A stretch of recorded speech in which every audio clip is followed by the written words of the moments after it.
지금부터 초동부 예배를 시작하도록 하겠습니다. 그럼 우리가 먼저 사도신경 하심으로 우리의 신앙을 고백하도록 하겠습니다. 전능하사 천지를 만드신 하나님 아버지를 내가 믿사오며 그 외아들 우리 주 예수 그리스도를 믿사오니 이는 성령으로 잉태하사 동정녀 마리아에게 나시고 본디오 빌라도에게 고난을 받으사 십자가에 못 박혀 죽으시고 장사한 지 사흘 만에 죽은 자 가운데서 다시 살아나시며 하늘에 오르사 전능하신 하나님 우편에 앉아 계시다가 저리로서 산자와 죽은 자를 심판하러 오시리라. 성령을 믿사오며 거룩한 공예와 성도가 서로 교통하는 것과 죄를 사하여 주시는 것과 몸이 다시 사는 것과 영원히 사는 것을 믿사옵나이다. 아멘. 우리 다 함께 찬양 주의 자비가 내려와 함께 찬양하시겠습니다.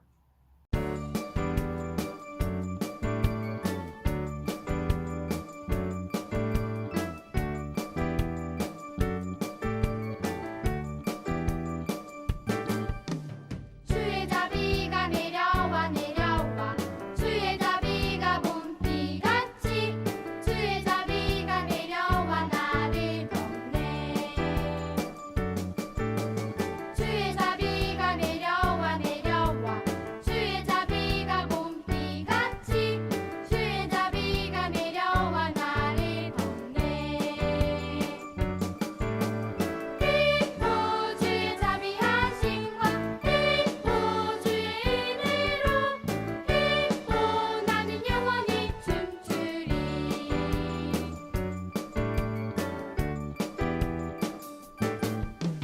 주의 자비가 내려와 내려와 주의 자비가 봄비같이 주의 자비가 내려와 나를 덮네.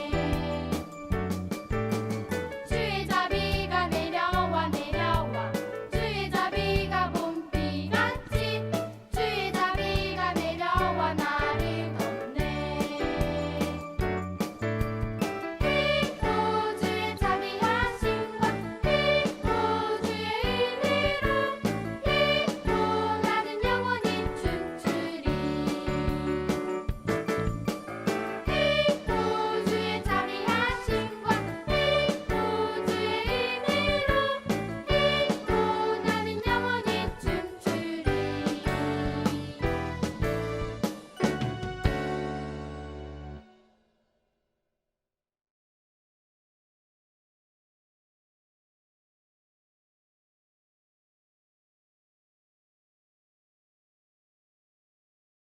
예배를 위해서 제가 기도하도록 하겠습니다. 우리 친구들 무릎 꿇고 손 모으고 눈 감고 하나님께 경건하게 기도하겠습니다. 살아계신 주님, 이 시간 저희들에게 예배를 허락하여 주시니 감사드립니다. 주님, 저희들이 주님께 진정으로 예배드리기 원합니다. 주님, 우리가 모여서 예배드리는 것도 아니고 교회에서 예배를 드리는 것도 아니지만 그 어디서 예배를 드리든지 주님께서 우리와 함께 하시고 우리가 주님께 예배드리기 원한다면 그 어디에서나 주님께 예배드릴 수 있을 거라고 믿고 있습니다. 주님, 그러하오니 저희들과 함께 하여 주사 저희들에게 예배를 드릴 수 있도록 마음과 생각과 행동을 이끌어 주시옵소서. 그래서 우리가 이 예배를 통하여 하나님께 영광 돌릴 수 있도록 주님 인도해 주시옵소서. 주님, 또한 다시 코로나가 심해지고 있습니다. 주님, 이러한 상황 가운데 저희는 나름대로 최선을 다하고 있습니다. 주님, 그렇지만 우리가 할 수 없는 것들이 너무나 많으니 주님, 저희들과 함께하여 주사 저희가 할 수 없는 것들은 모두가 다 주님께서 행하여 주시옵고 그리하여서 저희 친구들의 건강 또한 지켜 주시옵소서. 예수님의 이름으로 기도했습니다. 아멘. 자, 오늘 우리에게 주신 하나님의 말씀은 마태복음 21장 43절의 말씀입니다. 마태복음 21장 43절의 말씀입니다. 마태복음 21장 43절의 말씀을 우리 한 목소리로 합독하시겠습니다. 그러므로 내가 너희에게 이르노니 하나님 나라를 너희가 빼앗기고 그 나라 열매를 맺는 백성이 받으리라. 아멘. 자, 우리 말씀 내용 한번 같이 읽어볼까요? 자, 준비 시작. 악한 농부 비유. 자, 오늘은 우리가 예수님께서 말씀하신 비유 중에 악한 농부에 대하여 비유하신 말씀을 한번 들어볼 거예요. 여러분들이 아마 거의 모든 친구들이 못 들어봤을 이야기예요. 그래서 우리가 일단 먼저 말씀 영상 집중해서 보면서 어떤 내용인지 보고 오시겠습니다.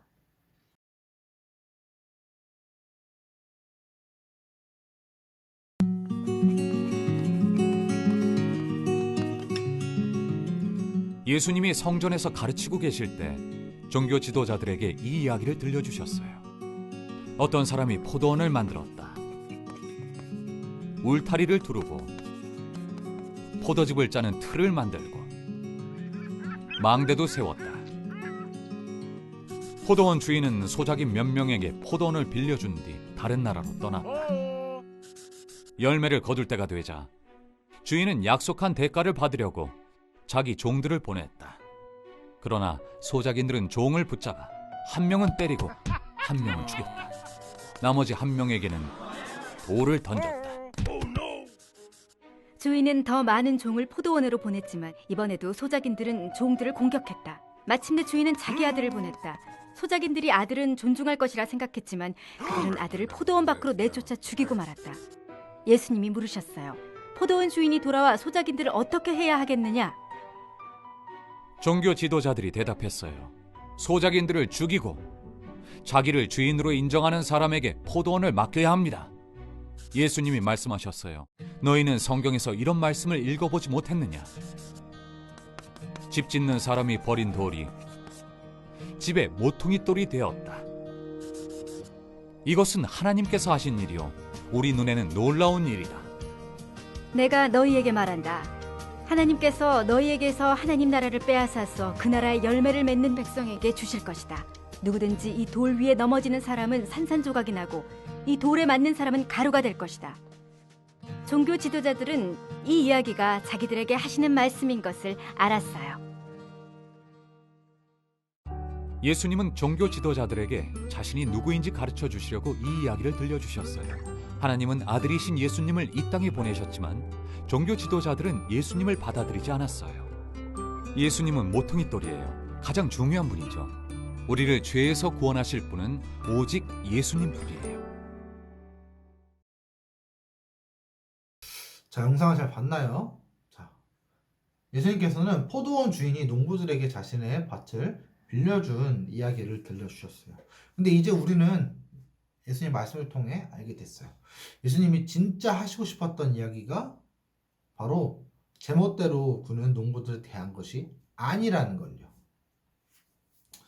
이 이야기를 듣는 사람들은 예수님께서 성전에서 만난 종교 지도자들을 이해해요. 그들은 예수님에게 무슨 권한으로 당신이 사람들을 가르치냐고 막 따졌어요.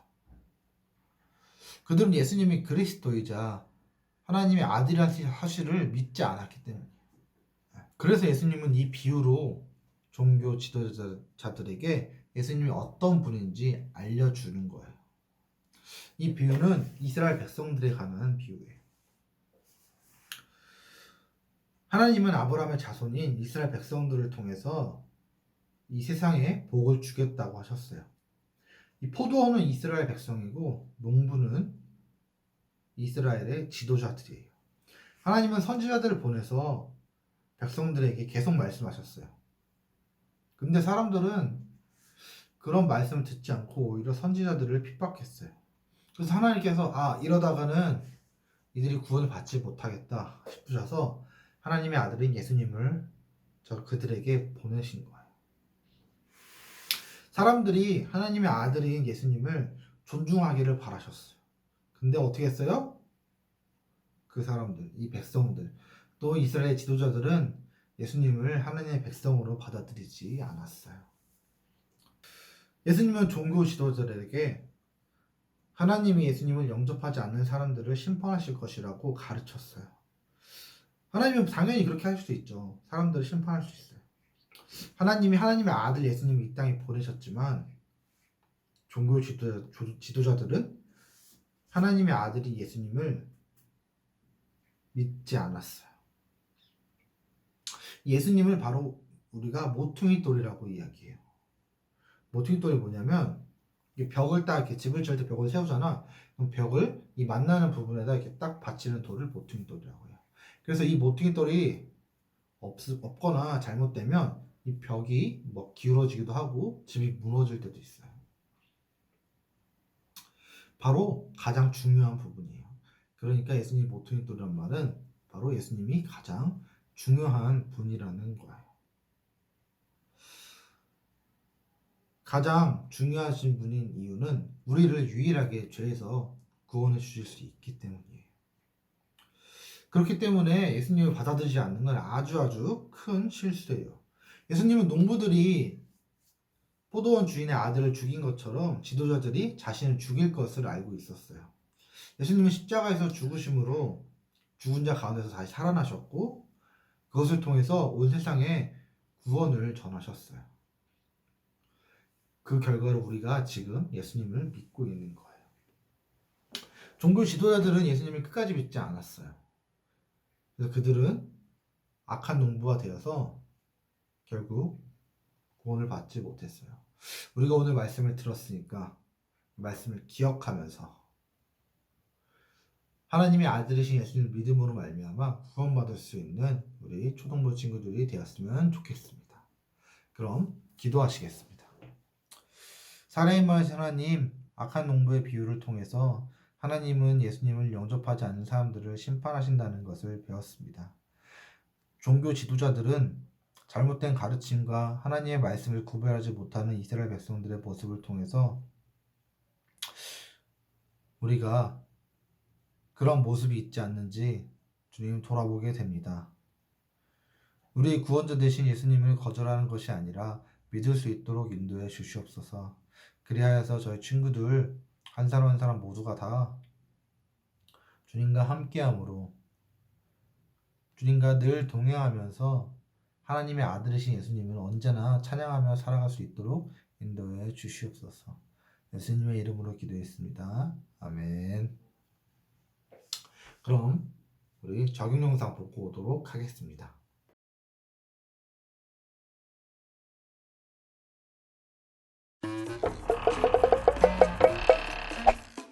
내가 도와줄게. 됐어, 저리 가.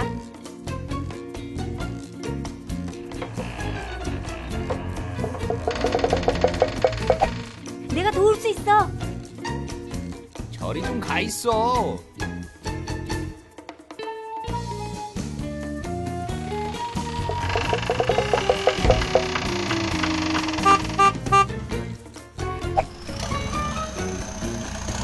내가 도와줄게. 네 도움 필요 없어. 저리 가라고.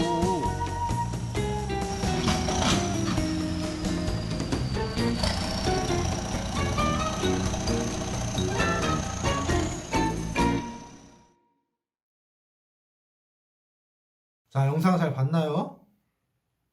자, 종교 지도자들은 너무나 어리석어서 예수님을 받아들이지 않았어요. 예수님은 그들의 비유를 통해서 하나님은 예수님을 영접하지 않는 사람들을 심판할 거란 걸 알려주셨어요. 구원이 필요한 사람들이 나는 구원이 필요한데 구원을 줄 사람을 거절한다는 것은 말도 안 되는 일이에요. 근데 어떤 사람들은 도움이 필요할 때 거절하기도 해요. 우리가 영상에서도 봤지만 도움이 필요한 친구가 도움을 거절했어요. 왜 도움을 줄 수 있는 사람을 거절했을까요? 뭐 여러 가지 이유가 있겠지만 대부분은 자기가 다 할 수 있다고 생각해서요. 도움이 필요해서 도움을 받으면 좋은데 나는 도움 필요 없어. 나는 내가 다 할 수 있어. 라는 이런 자신감 이런 것 때문에 도움을 거절하는 거예요. 예수님은 하나님의 아들이에요. 하나님의 아들은 하나님의 아들만이 할 수 있는 일이 있어요. 그게 바로 구원이에요. 우리는 구원이 필요한 누군가 구원해줘야 되는 도움이 필요한 사람들이에요. 근데 우리가 그걸 막 거절하면 어떻게 될까? 우리는 평생 구원을 받을 수가 없어요. 우리가 예수님을 받아들일 수도 있고 거절할 수도 있어요. 하지만 하나님이 예수님을 받아들이지 않는 사람을 심판하신다는 걸 우리는 알고 있잖아요. 그렇기 때문에 우리는 예수님의 말씀을 받아들이고 예수님을 믿고 살아가는 거예요. 우리가 이제 말씀을 들었고 적용 영상도 받고 했으니까 우리가 예수님을 믿지 않는 사람들에게 그 사람들의 도움을 거절할지라도 좀 기죽지 않고 그 사람들에게도 예수님 말씀을 계속해서 전할 수 있는 우리 초등부 친구들이 되었으면 좋겠습니다. 그럼 주기도문으로 예배를 마치도록 하겠습니다. 하늘에 계신 우리 아버지여, 이름이 거룩히 여김을 받으시오며 나라의 임하옵시며 뜻이 하늘에서 이루어진 것 같이 땅에서도 이루어지이다. 오늘날 우리에게 일용할 양식을 주옵시고 우리가 우리에게 죄 지은 자를 사하여 준 것 같이 우리의 죄를 사하여 주옵시고 우리를 시험에 들게 하지 마옵시고 다만 악에서 보옵소서. 대개 나라와 건세와 영광이 아버지께 영원히 있사옵나이다. 아멘. 자, 친구들 한 주 동안 잘 지냈나요? 자, 벌써 오늘이 4월 25일이니까 4월의 마지막 주. 다음 주는 5월 2일, 5월에 시작되는 주예요. 자, 우리가 이제 유년부는 5월 첫째 주부터 오프라인 예배를 하기로 했는데 초등부는 아직 오프라인 하기에는 좀 어려울 것 같아서 계속해서 이렇게 온라인으로 예배를 드릴 거예요. 자, 근데 초등부 친구들 중에 교회로 온 친구들이 있다면 그 유년부랑 같이 예배를 드릴 수가 있어요. 그래서 우리가 늘 했던 대로 11시 아동부실에서 예배를 드리니까 우리 친구들 교회에 만약에 오게 되면 2층에 아동부실로 와서 전생도 오랜만에 보고 우리 같이 예배도 드리면서 함께 했으면 좋겠습니다. 그리고 우리가 4월 마지막 주니까 줌으로 내일 모일 건데요. 전사님 미리 보내준 주소를 미리 가지고 있다가 시간 맞춰서 10시 반에 함께 모였으면 좋겠습니다. 저번 달에 못 만나서 2달 만에 만나는 건데 여러분 친구들은 어떻게 살았는지 궁금하고 저희도 보고 싶으니까 우리 함께 했으면 좋겠습니다. 그럼 이것으로 초등부 예배를 마치도록 하겠습니다. 감사합니다.